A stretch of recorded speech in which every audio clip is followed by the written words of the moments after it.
C'est parti. Bonsoir à toutes et à tous. Petite vidéo du dimanche. C'est la dernière vidéo de l'année. Voilà.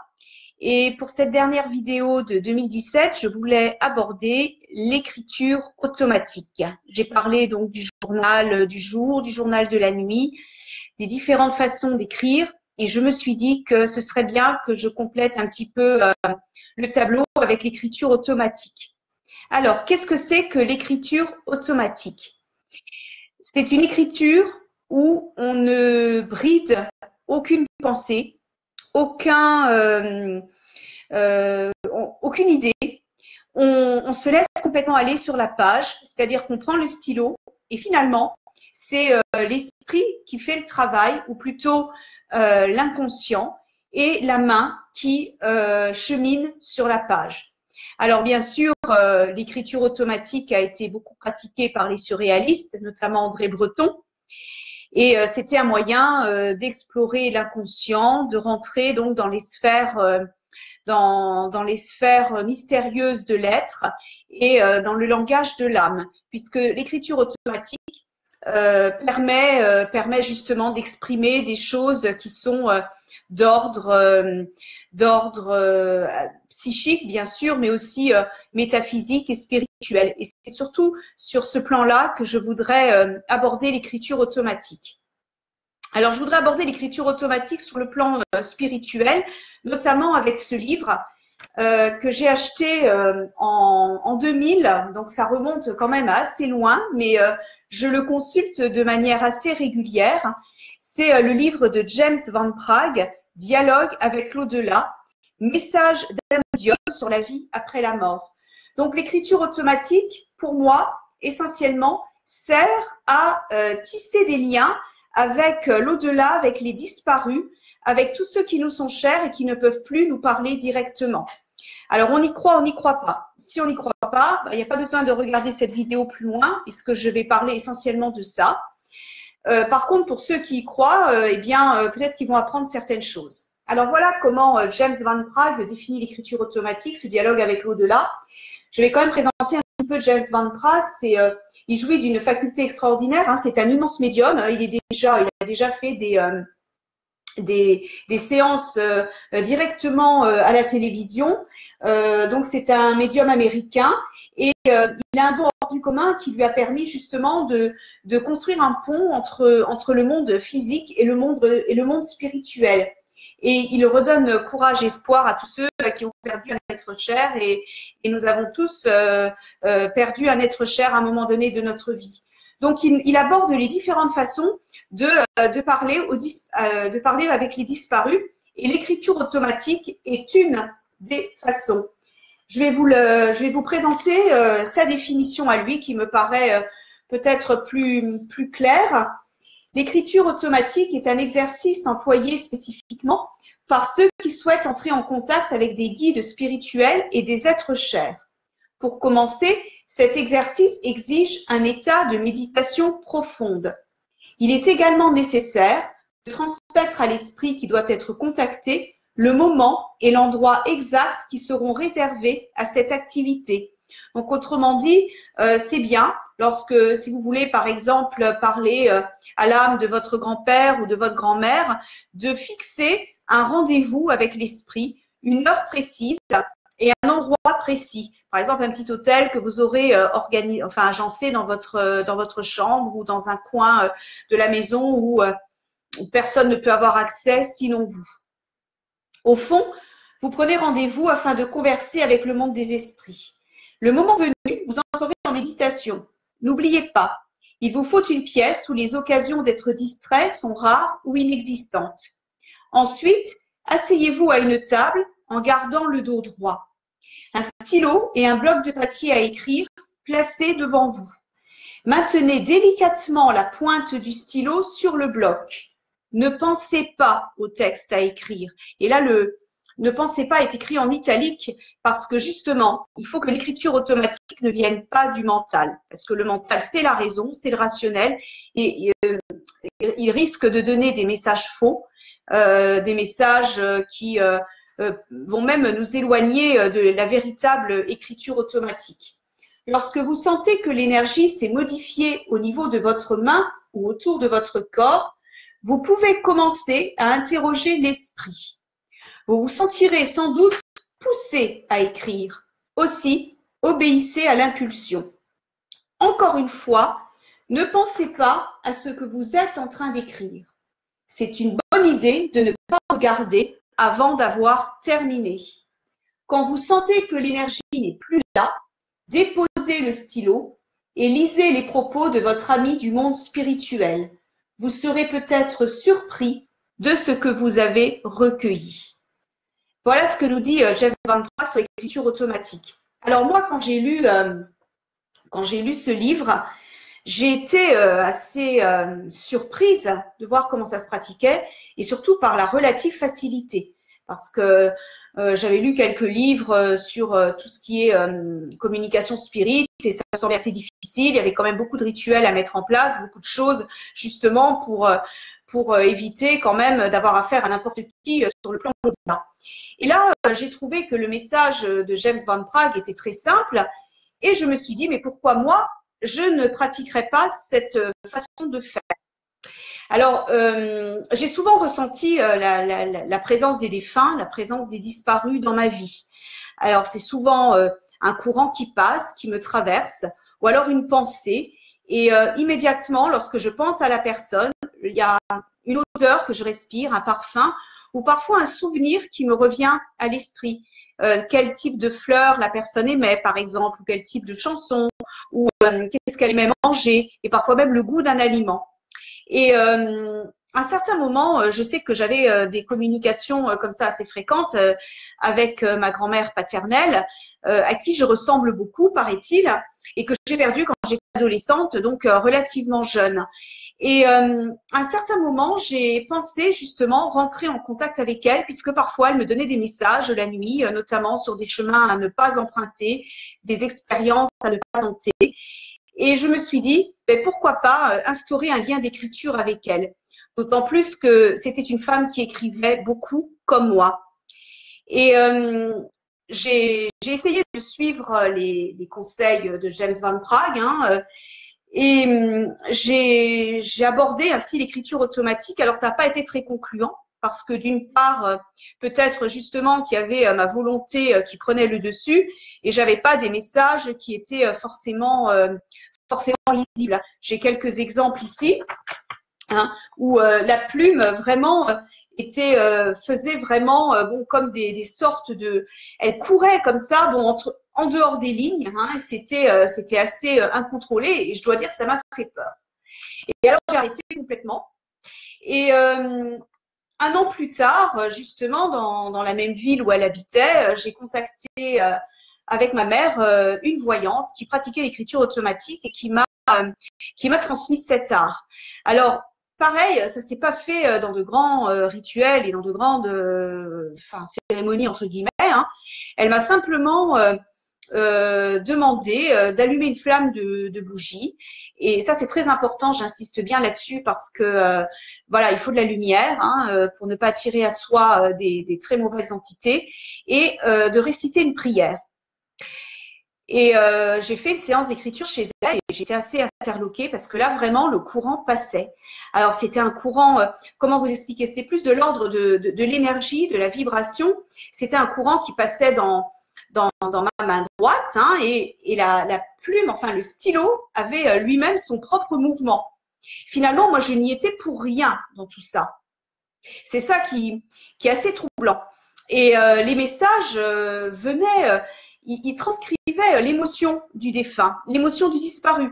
Par exemple, ma grand-mère s'est fait cambrioler vers la fin de sa vie. On lui a volé des objets chers et ce sujet est revenu sur la table, si je puis dire, et j'ai vraiment ressenti la colère, la colère de ma grand-mère qui n'était encore pas, qui n'était pas partie. Et j'ai continué à écrire.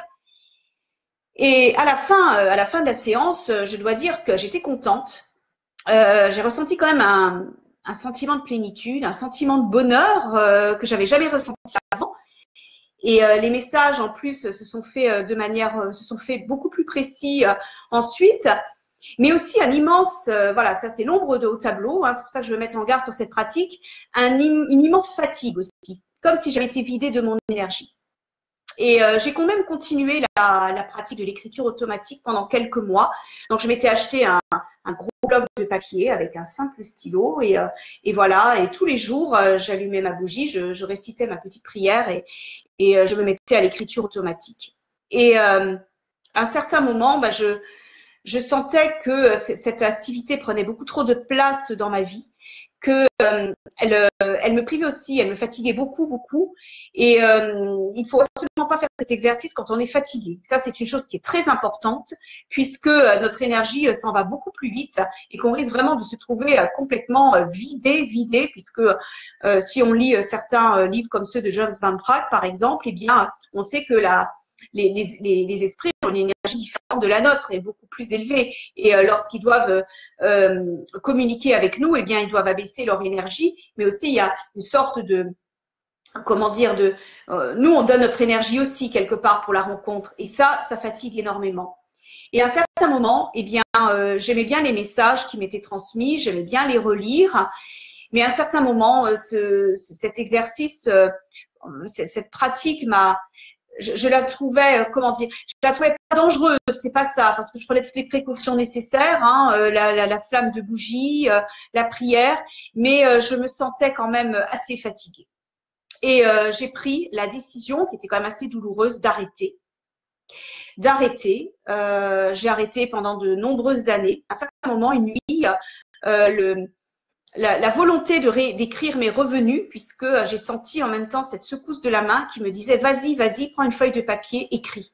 Et j'ai retrouvé la même pulsion qu'au début, hein, la plume qui va et l'esprit quelque part qui se met en veilleuse et c'est quelque chose d'autre ou quelqu'un d'autre en fait qui parle à votre place et qui vous donne les messages.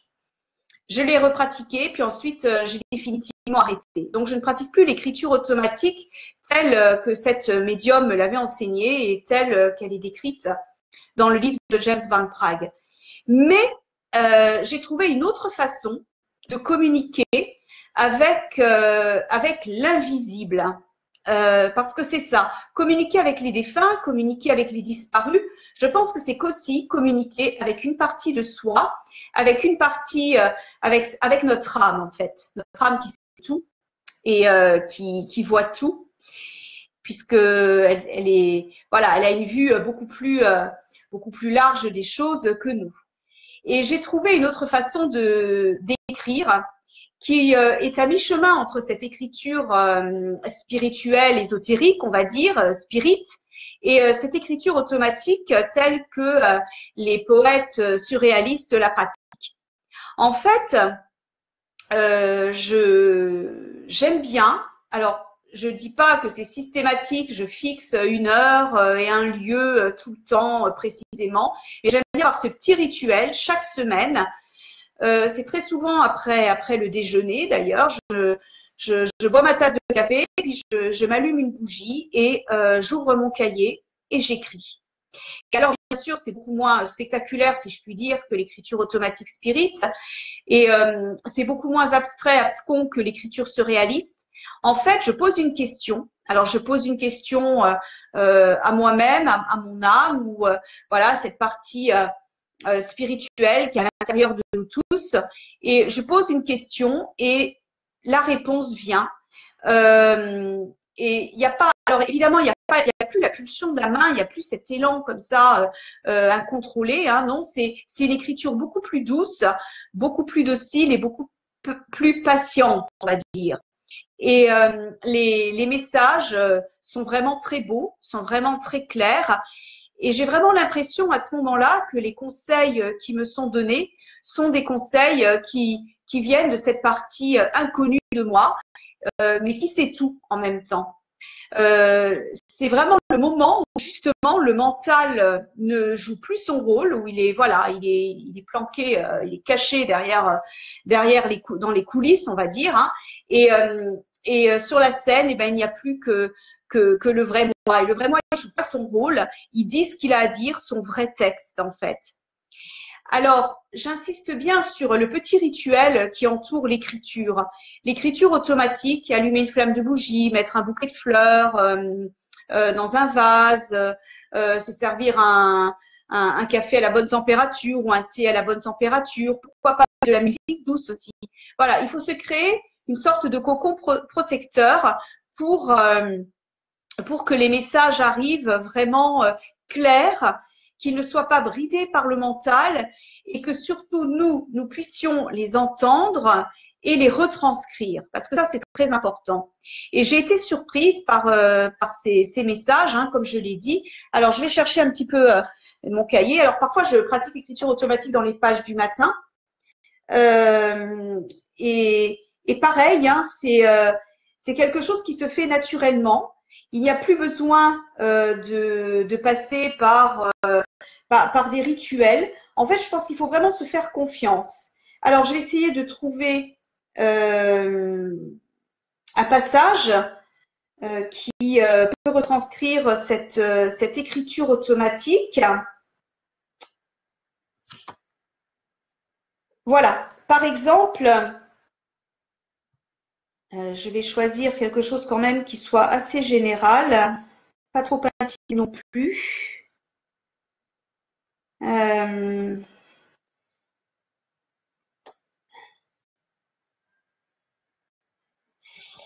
Alors voilà, par exemple, j'ai noté comme ça cette phrase écrire au soleil et me sont venues des images, des propositions, hein, transcrire tout ce que les voix inaudibles ont à me dire, que le bleu de leurs phrases prononcées brille sur ma page blanche. J'élargis ma conscience jusqu'au ciel. Si je n'ai rien à voir avec ma famille terrestre, je sais que j'ai une famille céleste. Seul m'importe à présent le divin. Qu'importe comment les autres reçoivent ce que je fais, l'essentiel est que je le fasse. Et tout ce que je fais, tout ce que j'accomplis, c'est pour le divin. Voilà. Et ça, c'est un message qui m'a été donné lorsque, par exemple, je m'inquiétais pour la publication de mes textes, etc. Je me demandais si ça allait avoir un public, un auditoire. Et justement, cette réponse est venue. Qu'importe qu'il y ait un public, qu'importe qu'il y ait un auditoire, l'essentiel est que tu le fasses. Et il y a toujours un témoin de ce que tu fais. C'est le divin, c'est l'univers. Et ça, c'est vraiment un message qui a été très important pour moi parce que ça m'a permis de me recentrer par rapport à la création, à ma volonté d'écrire. Pourquoi j'écris, pourquoi je crée, est-ce que c'est pour moi, est-ce que c'est pour les autres? Et ce sont des messages, évidemment, j'ai pas préparé du tout. Hein. C'est quelque chose qui a vraiment coulé de source. J'ai posé la question, peut-être avant d'ouvrir le cahier, une seconde avant. Et puis j'ai écrit ce titre, écrire au soleil, voilà, et la phrase m'est venue. Et je trouve ça vraiment, je trouve ça très beau. Donc l'écriture automatique, elle est vraiment à la portée de tout le monde. Peu importe la grammaire, peu importe la syntaxe, l'orthographe, parce que là, à partir du moment où on se préoccupe de ça, c'est le mental qui intervient. Peu importe la calligraphie, on écrit mal, on écrit bien, c'est pas le problème. L'essentiel est qu'on puisse se relire soi, hein, pour mesurer les progrès parcourus au fil des jours, des mois. Peu importe la maîtrise, l'essentiel est le message que l'on reçoit. Et il est très important que ce soit un message de beauté, de paix, d'apaisement. Si vous avez des messages qui sont assez obscurs, qui sont noirs, qui vraiment provoquent en vous la peur ou la tristesse, ça veut dire que ce n'est pas le bon procédé, que ce n'est pas la bonne écriture automatique, qu'il faut vraiment agir autrement. Alors encore une fois, il faut que ça vienne du cœur. Ce n'est pas la peine de vouloir le faire absolument. Il faut le sentir. Hein. C'est comme mes vidéos. Moi, je sens quand je dois faire une vidéo ou quand je dois pas en faire. Et les mots viennent tout seuls parce que je ne prépare pas. En fait, j'y vais spontanément. Alors, il y a peut-être des erreurs, il y a peut-être des choses à parfaire, mais tant pis. L'essentiel, c'est que le message soit délivré tel qu'il est, spontanément, avec le cœur ou avec l'âme, si je puis dire. Et le reste vient en son temps. L'efficacité, la concrétisation des choses vienne en leur temps. Il faut faire confiance et il faut surtout se faire confiance. Voilà, voilà ce que j'avais à dire pour l'écriture automatique. Essayez, essayez. Si vous avez comme ça des questions qui vous viennent à l'esprit pour lesquelles vous n'avez pas de réponse, alors ça peut être des questions évidemment existentielles, hein, mais ça peut être aussi des questions matérielles. Vais-je trouver un appartement dans les 2 mois ou vais-je rencontrer un partenaire de vie ou je sais pas, enfin voilà, il y a des quantités, ou vais-je trouver un nouveau travail, il y a des quantités de questions comme ça qui peuvent venir. Eh bien, notez-les, faites un temps de silence, asseyez-vous, méditez, préparez-vous un petit coin où vous pouvez justement disposer des objets qui vous sont familiers. La flamme de bougie, j'insiste beaucoup là-dessus parce que ça éloigne les mauvaises ondes. Et faites silence, essayez de débrancher votre téléphone pour que vous ne soyez pas dérangé, débranchez Internet surtout, et essayez d'écrire les réponses qui vous viennent. Et vous verrez que ça va venir de quelque chose de votre être qui est très profond et qui sait. Et vous serez surpris par les messages. Et je trouve que l'écriture automatique, qu'elle soit pratiquée par les surréalistes, hein, vraiment ce langage de l'inconscient, ou qu'elle soit pratiquée de manière spirite, comme l'enseignent certains médiums, comme Jess Van Prague, eh bien, quelle que soit cette façon de faire, l'essentiel est que vous vous sentiez bien après. Et se sentir bien, c'est se sentir évidemment apaisé, réconforté surtout, et quand même avec une énergie intacte. Parce que si vous vous sentez beaucoup trop fatigué, ça veut dire que c'est pas la bonne voie. Et moi, je l'ai compris comme ça. Et bien sûr, de toute façon, dans l'au-delà, les entités comprennent tout, elles savent tout. Et elles ont de toute façon quantité de moyens de nous joindre. Et cette écriture automatique aussi qui permet de se relier à soi quelque part, eh bien, ça fait rentrer les conseils et les conseils de nos guides et de nos anges gardiens également. Voilà. Donc, je vous souhaite une bonne semaine dans la quête de vous-même, dans cette recherche de vous-même. Comme le disait Socrate, connais-toi toi-même et tu auras accès au Dieu au pluriel. C'est très important. C'est la connaissance de soi qui permet justement d'avoir connaissance du divin. Voilà. Je vous souhaite une très bonne semaine. Je vous embrasse et je vous souhaite également de bonnes fêtes de fin d'année. Au revoir.